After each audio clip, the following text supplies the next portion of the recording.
Winter 1946, northern Scotland.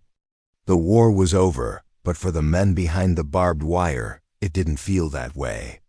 The German prisoners of war who had survived years of battle and capture were bracing for what they thought would come next. Punishment, humiliation, maybe even starvation. They were the defeated soldiers of a regime that had burned half the world.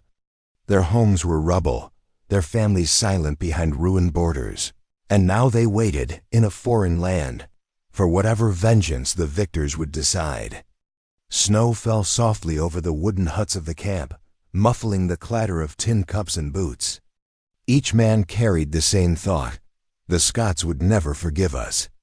But that Christmas, something would happen that none of them could have imagined, something that would turn fear into faith, and enemies into men again. Asterisk, asterisk. The camp stood on the edge of a wind-lashed moor, where the North Sea's breath cut through the air like shards of ice.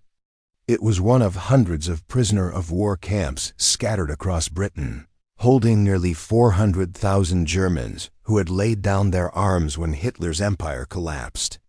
For most of them, captivity was a gray purgatory between defeat and an uncertain return home. Inside the wire, time had no meaning. The guards' boots echoed across the frozen yard, and every creak of the watchtower seemed to remind them, you lost. These were not the fanatics of Berlin or the commanders of death. Most were farmhands, students, carpenters, young men who'd been thrown into a machine far larger than themselves. They had fought because their country told them to. Now stripped of uniforms and pride, they found themselves in a land that had every reason to hate them. Rumors spread through the camp like smoke, that the locals despised them, that British soldiers would never let them go home, that even God had turned his face away. Nights were the worst. You could hear muffled sobs in the dark, the quiet sound of men trying to remember their mothers' faces, their wives' voices. The Scots who lived in the nearby villages had suffered too. Sons had died in France, homes had been bombed in Glasgow and Aberdeen. The wounds were still raw, the funerals still fresh. Many believed the Germans deserved nothing but cold and hunger. Yet the camp at Cultibragan, near Comrie, was different. The locals could see the prisoners through the fences as they worked in the fields cutting timber, fixing fences, tilling frozen soil. And something unexpected began to happen. When the men worked, they whistled. Not the harsh marching songs of the Wehrmacht, but soft tunes, folk melodies, lullabies. And sometimes the Scots found themselves listening. One day, an old Scottish farmer named Douglas MacLeod brought a basket of potatoes to the camp gate. His son had been killed in North Africa by a German tank, yet he stood there, hands shaking, offering food to the men who wore that same uniform. The guards hesitated. The Germans stood silent. MacLeod said only one thing: it's Christmas soon. Then he turned and walked away. The next day, another villager came with bread. Then another with wool scarves. The guards didn't know what to make of it. Inside the huts, the prisoners spoke in whispers. Why are they doing this? For years they had been told that the British were monsters, that capture meant death or slavery. But here, in this frozen corner of Scotland, the enemy was offering kindness. For many, it was more terrifying than any weapon. What did it mean? Was it pity? A trick? Or something else? The camp's pastor, a young man named Kurt Royber, a former army chaplain who had once drawn the famous Madonna of Stalingrad, stood before his men that December evening. He told them, "You have seen what war can destroy, but now perhaps you will see what peace can build." His words hung in the air like frost. Some wept, some turned away. Yet something inside them began to stir a fragile belief that maybe, somehow, the world could be different. Then came the message that no one expected. The village church had sent an invitation. A group of prisoners was welcome to join the townspeople for Christmas dinner. The guards read it twice, certain it must be a mistake. Germans eating with Scots? After 6 years of blood and hate? It sounded impossible. But the letter was signed by the minister himself. The news spread through the camp like wildfire. Some refused to believe it. "They'll humiliate us," one soldier muttered. "They'll make us kneel." Others said nothing, just stared at their calloused hands, thinking of the empty chairs at home. For days the men couldn't sleep. Every sound, the clang of the gate, the whistle of wind through the wire felt sharper, closer. They were afraid, but beneath that fear was something else, a longing so deep it hurt. When Christmas morning came, the Scottish sky was pale and heavy with snow. A small group of prisoners, chosen by lot, marched out under guard, their boots crunching on the frozen earth. The villagers watched from doorways, their faces unreadable. The men expected stones, curses, something to remind them they were hated. Instead, the church doors opened, and the warm scent of bread and pine reached them. Inside, candles flickered. A choir was singing Silent Night in English, but the melody was the same one their mothers had sung. For a moment, the men froze. The guards lowered their rifles. And then, one by one, the Germans began to sing too softly at first, then louder, their voices trembling with something that wasn't fear. For the first time since the war began, enemies sang together under the same roof. The sound filled the church, rose into the rafters, and melted years of hate in a single fragile harmony. They sat together that night, Scots and Germans, passing plates, sharing stories in broken words, clinking mugs of tea. A farmer toasted his son's memory, and a German soldier bowed his head in respect. A mother handed a prisoner a knitted scarf and said, "You'll need it for the winter home." He couldn't answer. He just wept. Outside, the snow kept falling, erasing footprints in the dark dot. No one called it a miracle. But in that cold, quiet corner of Scotland, where war's shadow still lingered, something extraordinary had begun. Not revenge, not victory, but the slow, stubborn rebirth of humanity itself. In the days that followed, something shifted in the air around the camp. It wasn't dramatic, no sudden speeches, no banners, but it was real. The guards noticed it first. The prisoners worked with a quiet purpose now, not out of fear or duty, but out of something deeper, respect. The villagers noticed it too. When they passed the camp, they no longer turned away. Some even waved. It was as if the walls of wire that divided them had thinned, becoming transparent. What had begun as a single Christmas meal was starting to ripple outward, touching hearts that had long been hardened by war. Before the dinner, many Scots had refused to speak of forgiveness. Too many graves, too many telegrams marked, "Regret to inform you." But word of what happened in the church spread fast from farm to village, from one scarred heart to another. People who had once sworn they would never look a German in the eye began to reconsider. "If they can sit together at Christmas," one widow said, "then maybe there's hope for the rest of us." Her husband had been killed at Dunkirk. She had spent years cursing the name of every German. Yet she found herself knitting gloves for men who had once worn the same uniform. The prisoners were stunned by this change. For months, they had lived expecting punishment. They'd been told they were animals, unworthy of trust or mercy. But now the villagers greeted them with nods, even small smiles. When they worked the fields, farmers began to bring tea or bread, left silently on the fence posts. The Scots had no words for it. They didn't call it charity. It was something simpler, a human recognition that suffering didn't belong to one side alone. Both had lost. Both were trying to rebuild. Among the prisoners was a young man named Hans Keller. He had been a mechanic before the war, drafted at 19, captured in Normandy. He barely spoke English, but he worked with precision and quiet pride. One day, when a village tractor broke down, a guard mentioned that one of the Germans might know how to fix it. Keller asked for permission to try. The farmer, skeptical, agreed. Within hours, the engine coughed to life again. The farmer stood speechless, staring at the machine. Then, Without a word, he offered his hand. That handshake spread through the camp like wildfire, a story told and retold. It was proof that trust, however small, could be rebuilt. Not everyone accepted it. Some villagers accused the minister of betrayal. "You can't break bread with men who bombed our cities," they shouted. And inside the camp, some Germans refused to believe the kindness was real. They'd seen too much deceit to trust easily. But compassion, once planted, has a way of surviving even the harshest winter. The more the Scots reached out, the more the prisoners responded. The men began carving wooden toys for the children of the village. They painted small figurines, repaired barns, built furniture from scrap wood. At first, these were simple gestures of gratitude. But gradually, something larger was being built, an invisible bridge between enemies. By spring, the camp's fences no longer looked like prison walls. Villagers visited to trade goods or exchange stories. Some even came to learn German. Others taught English.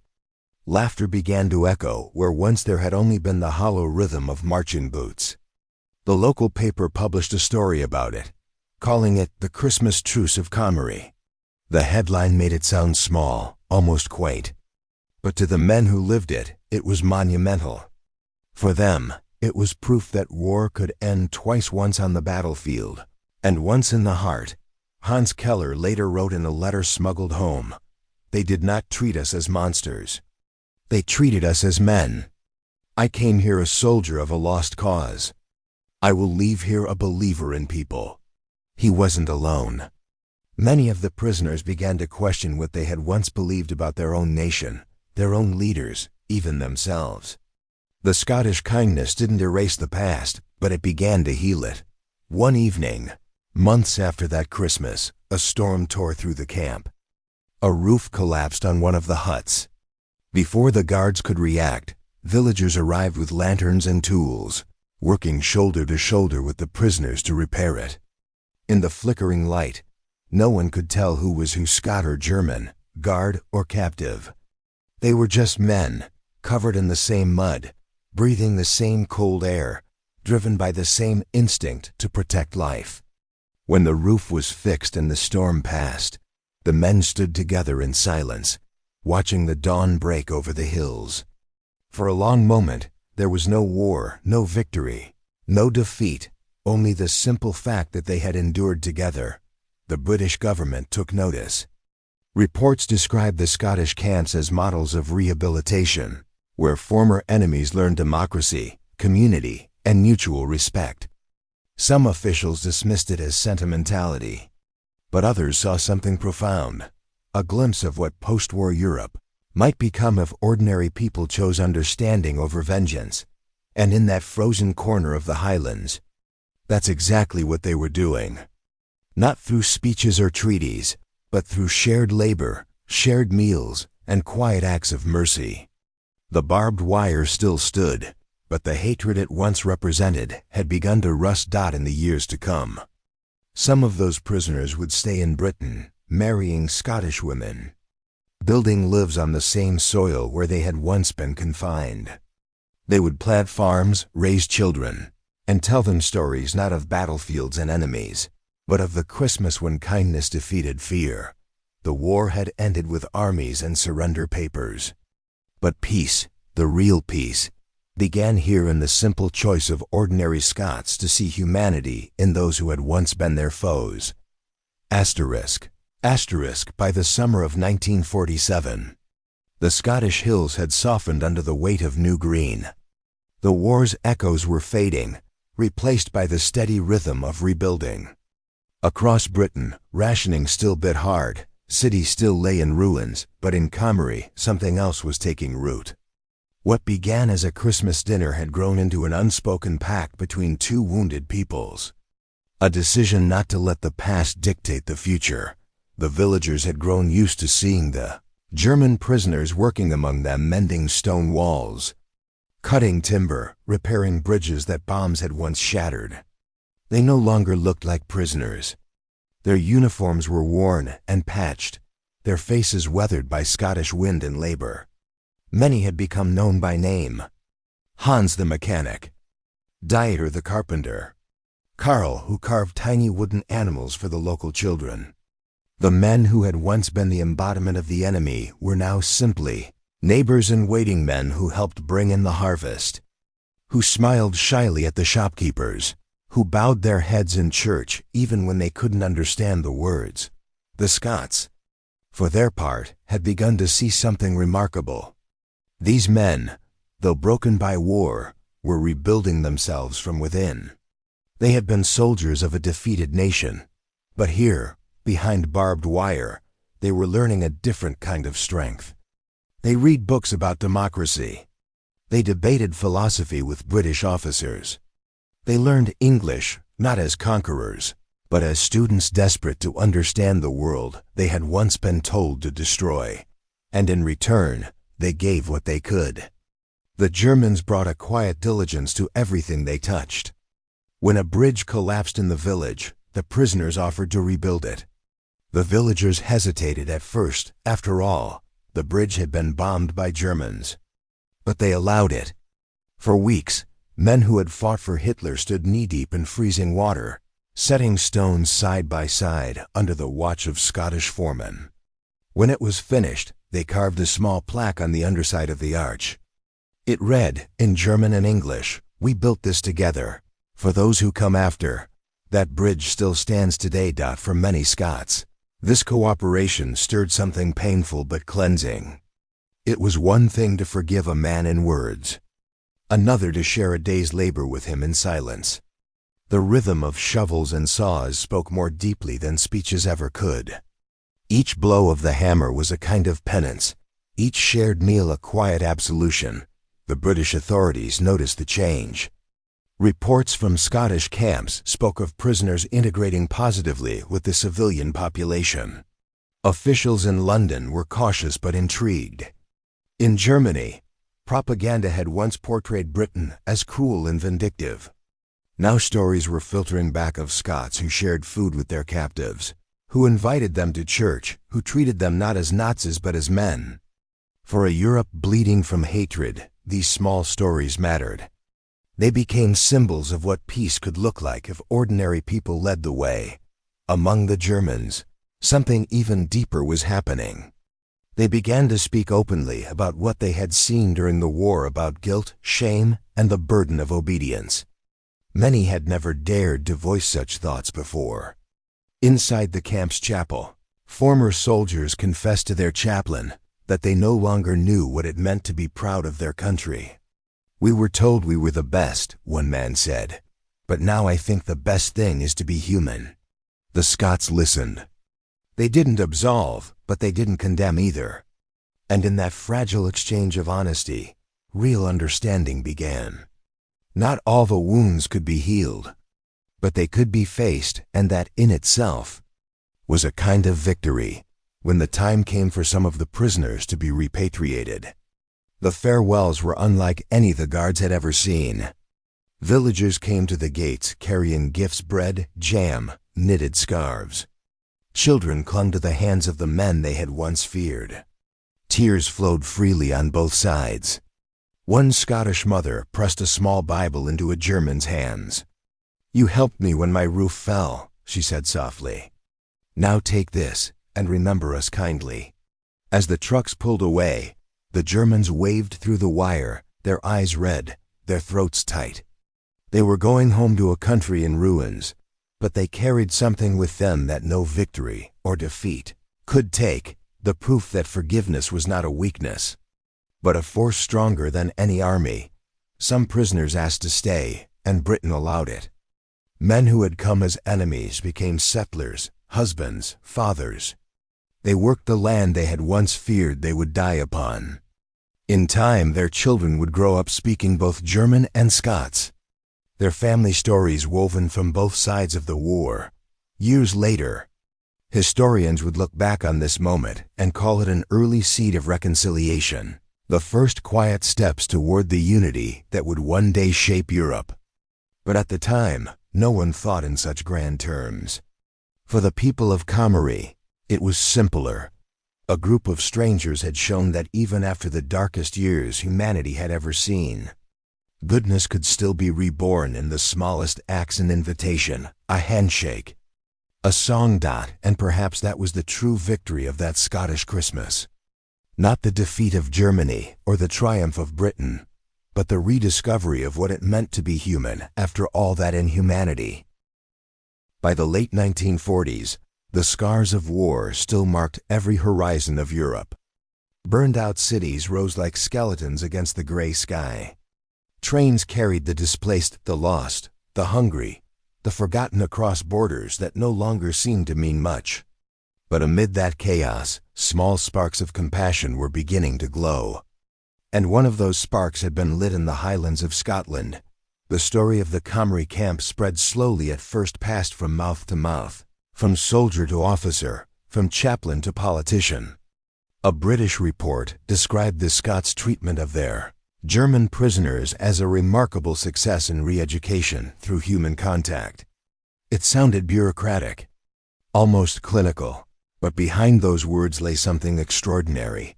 A glimpse of peace built not from treaties or tribunals, but from kindness. The same government that once warned against fraternizing with prisoners now found itself studying the Scots as a model for reconciliation. What had begun as a single Christmas dinner was echoing through the halls of power. Elsewhere in Britain, other towns began to follow suit. Camps in Yorkshire, in Wales, in the Midlands, all began to see their prisoners differently. They opened libraries, allowed classes, invited the men to help with rebuilding projects. The old idea that enemies must stay enemies was quietly dying. The humanity shown in Scotland had proved something fundamental, that no amount of propaganda, no weight of hatred, could extinguish the human instinct to reach out when another soul is suffering. But the echo did not stop at Britain's shores. When many of those prisoners were finally sent back to Germany, they carried with them stories of the Scots who had treated them not with vengeance, but with dignity. They spoke of the families who had shared their tables, of children who smiled at them without fear. In post-war Germany, a land drowning in guilt and rubble, these stories mattered. They offered a different image of the world, a promise that redemption was possible. Churches in ruined German towns began reading aloud letters sent from former POWs describing their time in Scotland. One minister in Hamburg wept as he read, "They saw not our uniforms, but our faces." These accounts began to influence a new generation of Germans, men and women who wanted to rebuild their nation on truth, not lies. They looked to the West, to the British example, and began to believe that cooperation, not conquest, could define their future. Historians would later argue that such small human encounters were among the first threads of understanding that led, years later, to reconciliation between former enemies. Long before treaties and alliances, there was the simple memory of shared bread in a Scottish church. In Comrie itself, life went on. The camp eventually closed. The fences came down. Grass grew where sentries once stood. But the memory of that winter lived on in the village. Children who had been small during the war now carried those stories into adulthood. They remembered the strange, soft-spoken men who fixed their toys and taught them songs in a foreign tongue. Decades later, when some of those former prisoners returned as old men bringing their children and grandchildren, the villagers welcomed them like family. They walked together through the quiet fields where the huts had once stood, tracing the outlines of their shared past with trembling hands. Some wept, others simply smiled, as if words were too small to hold what they felt. And yet, the echo spread even further. Across the world, as nations rebuilt, scholars and educators began to study the moral lessons of post-war captivity. How had some camps bred hatred, while others had birthed friendship? Again and again, the answer led back to stories like Comrie's, where ordinary people, guided by empathy rather than anger, had broken the cycle of vengeance. It was not an official policy or a government order. It was something far older, something instinctive, the simple decision: To see a human being instead of an enemy. In the early years of what would become the European Union, some of its architects cited these prisoner-of-war stories as proof that Europe could be remade not through dominance, but through unity. One diplomat from West Germany, who had once been a prisoner in Scotland, famously told a British reporter, "It was there I learned what peace looks like. Not in words, but in faces." That was the power of the Scottish example. It turned mercy into a language one that could be understood even across the boundaries of war, guilt, and pain. The villagers had not set out to change history. They were not diplomats nor saints. They were farmers, mothers, widows, people who had lost as much as anyone. But by choosing compassion over revenge, they had done something that no treaty could have achieved. They had restored faith in humanity. And that faith began to ripple outward. Carried by the men who had once feared the rope, who had once expected hate. They went home and taught their children that enemies can become brothers, that war can be followed by grace. Some wrote books. Others built schools. One became a teacher who began every class with the same words: "Never forget that kindness can rebuild what war destroys." For all the world's noise about victory and power, this was something quieter, almost invisible. But it was more lasting than steel or borders. It was the sound of hearts unlearning hate, a sound that, once heard, could never be forgotten. Time has a way of softening the sharp edges of memory. But some stories never fade, they grow, carried by the quiet persistence of those who remember. Decades after that Scottish winter, the men who had once been German prisoners returned to Comrie not as captives, but as old friends. Their hair was silver now, their hands weathered by years of work and peace. Yet when they stepped onto the soil where the camp had stood, they could still hear the echo of boots in the snow, the clang of gates, the distant murmur of silent night that had once crossed the line between enemy and man. The villagers, too, had aged. They brought their grandchildren to meet the visitors, telling them, "These were the men who taught us that forgiveness is stronger than fear." There was no bitterness in their voices, only the soft wonder of people who had witnessed the impossible and survived to tell it. Together they walked to where the old chapel had been, now only a stone foundation lost in the grass. A Scottish minister read aloud a letter written years before by one of the former prisoners. "You gave us back our humanity when we thought it was gone. You taught us that a man can lose a war and still win back his soul." As the words drifted across the quiet field, some of the old men wept openly. It was not shame that filled their tears, it was gratitude. The kind that comes when one realizes how close the world once stood to losing its humanity entirely. The legacy of that camp was never written in marble or bronze. There were no grand monuments, no flags fluttering in triumph. Instead, it lived in small acts, the way the locals still left food by the road for travelers, the way they spoke of the Germans, not with hatred but with affection. It lived in letters exchanged for decades across the North Sea, in friendships that outlasted the barbed wire that once divided them. It lived in the bridge they built together, the one that still carries farmers' carts and children's laughter over the same river where once stood a symbol of war.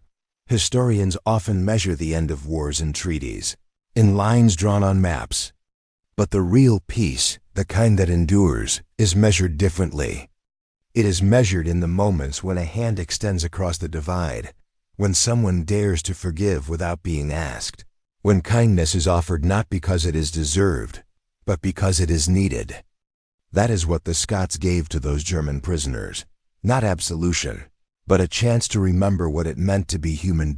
And perhaps that is the most powerful truth of all. The world remembers its generals and its victories, its tyrants and its ruins, but it often forgets the quiet heroes, the ones who fought a different kind of battle. The villagers of Comrie did not end the war with weapons. They ended it with bread, with song, with the simple courage to see beyond the uniform. Their battlefield was the human heart, and their victory was compassion, even now. In an age when nations still divide and old hatreds find new names, their story stands as a whisper of hope. It reminds us that peace is not born from power or politics.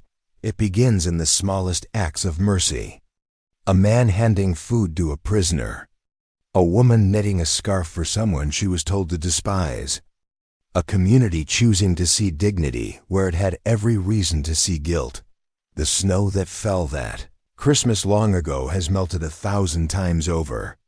The voices that once sang together in that Scottish church are gone. But the echo remains the echo of a single, miraculous truth that history keeps trying to forget, that even after the darkest chapters, the light of humanity can be found again, not in the halls of governments, but in the hearts of ordinary people. And that is the story of the German prisoners who braced for punishment, but were met with kindness instead. The story of a war that ended twice, once with surrender and once with forgiveness. The story that teaches, across time and nations, that compassion is not the opposite of strength, it is strength, because when the world had every reason to stay divided, a handful of Scots proved that peace, like love, begins where fear ends.